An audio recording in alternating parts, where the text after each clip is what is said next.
Volodymyr Zelensky on Sunday likened the destruction of Hiroshima during World War II to the devastation seen in Ukraine's Bakhmut.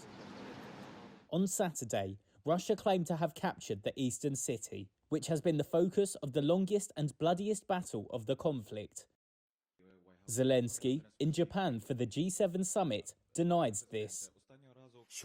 They are in Bakhmut today. Where exactly, I'm not going to tell you. But this means that Bakhmut has not been conquered by the Russian Federation today. There can be no other interpretation.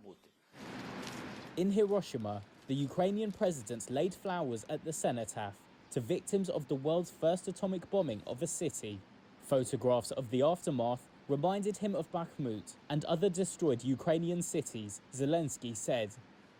He had earlier, alongside US President Joe Biden, lamented the tragedy that had unfolded. For today, Bakhmut is only in our hearts. There is nothing on this place.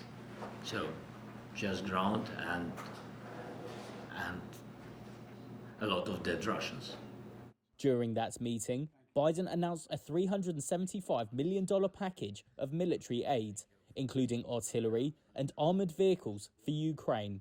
He told Zelensky the United States was doing all it could to strengthen Ukraine's defence against Russia. Together with the entire G7, we have Ukraine's back, and I promise we're not going anywhere. Russian President Vladimir Putin has hailed what he says was a victory for his forces in Bakhmut, describing it as a liberation in a statement on the Kremlin's website. At the G7, leaders of the world's richest democracies, however, said they would not back down in their support for Ukraine.